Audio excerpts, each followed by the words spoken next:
नमस्कार. गजाली या कार्यक्रमामध्ये आज आपण अशा एका कलाकाराबरोबर गप्पा मारणार आहोत. भविष्यावर बोलू काही या कार्यक्रमामध्ये ज्यांनी त्यांना बघितलेलं असेल त्यांना त्यांची ओळख लगेच पटेल.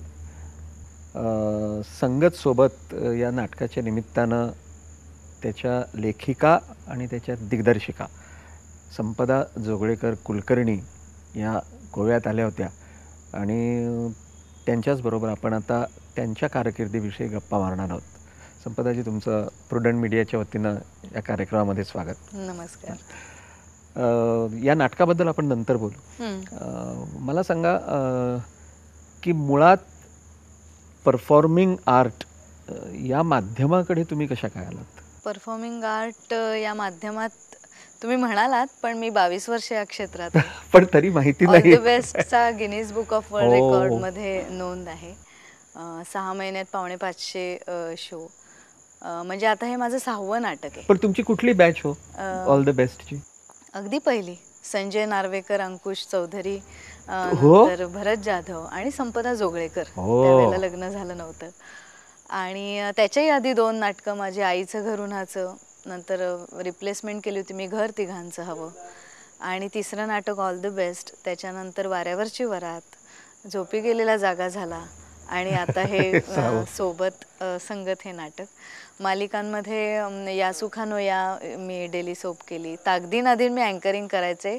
त्या अँकरिंगला 16 वर्ष झाली. म्हणजे तेव्हा आदेश बांदेकर आणि संपदा जोगळेकर हे असा म्युझिकल कार्यक्रम दूरदर्शनचा पहिलाच होता आणि आम्हाला खूप छान रिस्पॉन्स मिळाला. नमस्कार झी मराठीमध्ये मी फोन इन शो करायचे, जो लाईव्ह असायचा, तो मी 4 वर्ष केला. सो आय डोंट नो, म्हणजे लोक मला ओळखतात. फक्त मी खूप चॉईसनी कामं करते. मला आवडलं तर मी करते, नाहीतर मी 2-2 वर्ष काम नाही करत. मग मी PhD करत होते, माझे असे उद्योग चालू होतात. परफॉर्मिंग आर्टकडे वळले कारण मी परफॉर्मिंग आर्टिस्टच आहे. रडताना पण मी आरशात बघून रडायचे लहानपणी, की या अँगलने मी कशी दिसते. किंवा डान्स मी कथ्थक शिकलेले. मी 4थी असल्यापासून कथ्थकचे धडे घेते. तर मग ही मुद्रा करताना मी कशी दिसते, मग माझ्या डोळ्यात जीव आहे का, मग लोकांना ते दिसतंय का, मग लोकांना दिसत नसेल तर माझा अँगल, हे असं सगळं घरी बसून, कोणी शिकवायला नाही, असे मी परफॉर्मिंग आर्टिस्ट होते. मग मी जाहिराती करायचे वेगवेगळ्या. मग त्या जाहिराती माझे सगळे घरचे बघायचे, नातेवाईक टाळ्या वाजवायचे. त्यातनं सुरुवात झाली. परफॉर्मिंग आर्ट हे मला तेव्हा कळत नव्हतं. व्यक्त होणं कळत होतं. अभिनय करणं, म्हणजे आपण जे नाही आहोत ते आहोत असं दाखवायचं, त्याच्यात मला गंमत वाटायची, ते मी करायचे. आणि अशी म्हणजे शाळेपासूनच धरा की बालनाट्य केली, मग पदवी घेतल्यानंतरच व्यावसायिक याच्यात पडायचं, असं जोगळेकरांचा एक शिरस्ता असल्यामुळे ग्रॅज्युएट झाल्यानंतर मी आईचं घर उन्हाचं नाटक केलं. गजेंद्र आहिरे लेखक होते, नीना कुलकर्णी, दिलीप कुलकर्णी त्यात काम करायचे. त्याच्यानंतर मग माझं अगदी ठहरावानी सुरुवात झाली. नाटक आवडलं. ग्रॅज्युएट झाल्यानंतर नाटकात पडायचं, असा जोगळेकरांचा शिरस्ता म्हणजे आधी शिकायचं. माझ्याकडे सगळे मुख्याध्यापक, प्राध्यापक आणि शिक्षक आहेत माझ्या अख्ख्या कुटुंबात. त्यामुळे आधी पदवी घ्यायची आणि मग तुझी काय कला वगैरे आहे ते तू त्यात करायचंस. तर मी पदवी घेतली आणि नंतर लगेचच मला, म्हणजे तो रिझल्ट लागायच्याही आधी मलाही व्यावसायिक नाटक विचारलं गेलं. कारण ठाण्यात मी ॲक्टिव्हिटीजमध्ये असायचे कलासरगम नावाच्या संस्थेत. सो लक्ष असतं की बाबा हां, पण मी सांगितलं होतं मी आधी नाही या भानगडीत पडणार, मला व्यावसायिक नाटकात परवानगीच नाही. मलाही तेवढी आवड नव्हती, की मला कॉलेजमध्ये अभ्यास करणं हे फार जास्त आवडायचं. पण मग हे पहिलं नाटक आल्यावर कळलं की अरे हे आवडतंय आपल्याला. मग 2रं, मग 3रं, 4थं, 5वं. पण तुम्ही थिएटरचं ट्रेनिंग घेतलंय, म्हणजे नाट्य शिबिर म्हणा? ट्रेनिंग नाही घेतलेलं, कारण म्हणजे मी आता माझं वय 42 आहे. सो तुम्हाला पण माहिती आहे की मी जेव्हा कॉलेजमध्ये असेन किंवा शाळेत असेन तेव्हाही शिबिरांचं फॅड नव्हतं. एखादं मुंबईत एक असलं तर. पण 91 साली मी ग्रॅज्युएट झाले. त्याच्या आधी शिबिरं हा फॅडच नव्हतं. त्यामुळे मग काम करणं आणि कामाच्या चुकांमधनं पुढचं चांगलं करणं, हेच माझ्यासाठी शिबिर प्रत्येक वेळी ठरत गेलं आणि तसंच मी करत गेले. याचं अगदी प्रशिक्षण घेतलं नाही याचा तोटा एवढंच वाटतं की मला 10 शो मग मी माझ्या एक एक चुका मी करत गेले, ते कदाचित मी केल्याच नसत्या. पण मला असं कधी त्याचं वाईट वाटलं नाही, कारण नाटकाला म्हणूनच प्रयोग तर म्हणतात ना, की एका प्रयोगागणित तुम्हाला वेगवेगळे प्रयोग करून तुमचं कॅरेक्टर सापडतं आणि त्यामुळे ते स्पॉन्टेनिटी राहते, की आज हे गवसलं, उद्या ते, परवा ते. असं प्रशिक्षण नाही कधी घेतलं. पण कथ्थक पण करिअर कथ्थक करावं विशारद केलं मी. नाही, पण करिअर करावं असं वाटलं नाही? करिअर म्हणजे काय सांगू, शास्त्रीय कुठल्याही विभागाचं करिअर करायचं म्हणजे गोष्ट अशी आहे की एक तर स्वतः परफॉर्मर व्हायचं किंवा मग क्लासेस घ्यायचे.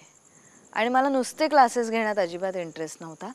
परफॉर्मिंग लेव्हलला जाईपर्यंतचं कथ्थक मला म्हणजे मी कधी विचारच केला नाही की मी शोज करीन कथ्थकचे. मला एवढंच घरात जवळच क्लास आहे, तर घालूया हिला म्हणून गुरु राजकुमार केतकरांकडे मी शिकले. मग मला छान येतंय म्हणून मी पुढच्या परीक्षा पास होत गेले. त्याचा फायदा मला नाटकांमधनं झाला. वावरतानाचा एक ठेका असतो, सम, डौल असतो, एक कॅरेक्टरचं एक विशेष असतं एखाद्या चालीमध्ये, ते म्हणजे आम्हाला कथ्थकमध्ये गती असतात की घुंगटची गत कर किंवा हत्तीची चाल दाखव वगैरे.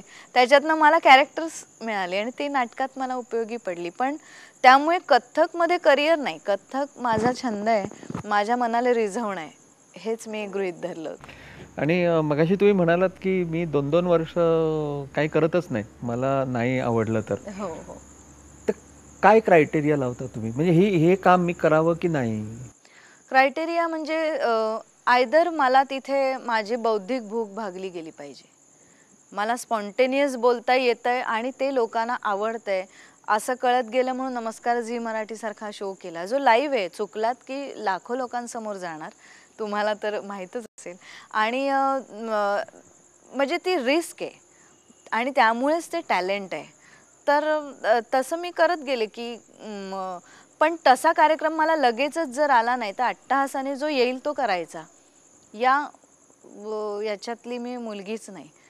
मग मी नाही करणार. मी 2 वर्ष नुसती पुस्तकं वाचेन, मी माझे इतर छंद जोपासेन, कारण या सगळ्या छंदांना वॉटर टाईट कंपार्टमेंट्स मी केलीच नाही आहेत. एकात ना एक, एकात ना एक आहे. आता ऑल द बेस्ट नंतर लगेचच मला कुठलं नाटक मिळालं नाही. मी माझ्या संसारात रमले. माझ्या संसारात असं मग सांगितलेलं होतं की चेहऱ्याला रंग लावलेली सून आम्हाला चालणार नाही. हां, तर साहजिक होतं. मी त्या मताचा आदर अशासाठी केला की ज्यांच्या घरात आर्टिस्ट नाही त्यांना त्या फील्डबद्दल जे कानावर पडेल त्याच्यावर त्यांचं मत होतं. तर मी म्हटलं ठीक आहे, मी 2 ते 3 वर्ष मी तुमची होईन आणि तुमचा मला विश्वास मिळाला की मी कुठल्याही क्षेत्रात जाईन. आणि तसंच झालं. 2 का 2.5 वर्ष माझ्या लग्नाला झाल्यानंतर सासूबाई म्हणाल्या, मी आता रिटायर होते, तुला नाटकात करायचं आहे काम, तू कर. सो मला ते जे आतून प्रोत्साहन मिळालं ते कोणाकडे मागायला नाही लागलं. मग अगदी माझी मुलगी सांभाळण्यापासून ते माझे सगळे दौरे ॲडजस्ट करण्यापासून सगळं ॲडजस्ट होत गेलं. आणि म्हणूनच जे पटत नाही ते करताना मी खूप वाईट दिसते असं माझं स्वतःचं म्हणणं आहे, की मला जे पटत नाही ते माझ्या चेहऱ्यावर लगेचच दिसतं. आणि मग जे पटत नाही ते करायचंच कशाला? मग तो वेळ तू दुसरीकडे दे, तुझं काहीतरी बाकी तुझे अँगल्स जास्त शार्प होतील असं काहीतरी करत राहा. म्हणून मी थांबते, करते. माझ्यावर घर अवलंबून नसल्यामुळे मी हे करू शकते याची जाणीव मला आहे. सो माझ्या नवऱ्याला याचे 100% मार्क्स जातात की म्हणून मी थांबू शकते. मला सांगा, हे जे नाटक तुम्ही आता लिहिलं, सोबत संगत. सोबत संगत, ते कसं सुचलं तुम्हाला? एक म्हणजे ते मी अशासाठी विचारतो की एक म्हणजे हा वेगळ्या प्रकारचा प्रयोग आहे, खऱ्या दृष्टीनं प्रयोग आहे. ते वेगळ्या दृष्टीनं प्रेझेंटेशन आहे. त्यामुळं एक लेखक म्हणून आणि एक दिग्दर्शक म्हणून हे कसं सुचलं? नंबर 3, बरं हे आधी सांगा, मग 3 नंतर विचारतो. मी लक्षात नाही नाही नाही. माझं काचा पाणी नावाचं कथासंग्रह पुस्तक प्रकाशित आहे. त्याच्या 2 आवृत्ती निघाल्या. बकुळ फुलं नावाचा मी वैचारिक लेखसंग्रह, कारण मी महाराष्ट्र टाईमसाठी ते लिहित होते सदर, त्याचा मी संग्रह केला. आणि गुंथी नावाची लघु कादंबरी लिहिली. असं आत्ता तरी 3 पुस्तकांची माझी घोडदौड आहे. तर माझी काही मला वाटतं काचा पाणीच अविनाशने वाचलं होतं. एखादी कथा त्यातली त्याला खूप आवडली होती आणि आम्ही या सुखानो यामध्ये काम करायचे ऐश्वर्याबरोबर म्हणून तिची मैत्रीण.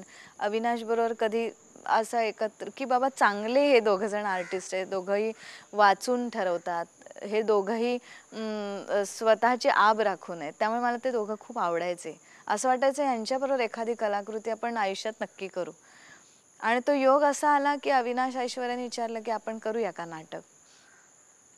सोबत संगत हे नाव ठरलेलं होतं आणि सोबत संगत याच्यावर करायचं तर मग प्रलमयकरांना पण आम्ही सांगितलं तुम्ही लिहून द्या मग मी ते बसवेन असं मी म्हटलं होतं. म्हणजे माझी फक्त दिग्दर्शनाची भूमिका होती की ऐश्वर्या हवी मी फक्त बसवणार तुमचं नाटक आणि ते वेडे आहेत त्यांनी हो म्हणून टाकलं आणि त्याच्यानंतर तो प्रवास सुरू झाला की मग काय करायच्या तर 4 वेगवेगळ्या कथा करायच्या का काही असे स्लॉट्स करायचे नवरा बायकोचे वेगवेगळे सोबत संगत सांगणारे असं सगळं ते मंथन झालं आणि त्याच्यात असं मग ठरलं की अरे तुझ्या कथा आहेतच की ज्या नातेसंबंधांवरच लिहिलेल्या आहेत मी म्हणजे नकळतपणे सोबत संगतीवरच बोलतात त्या कथा.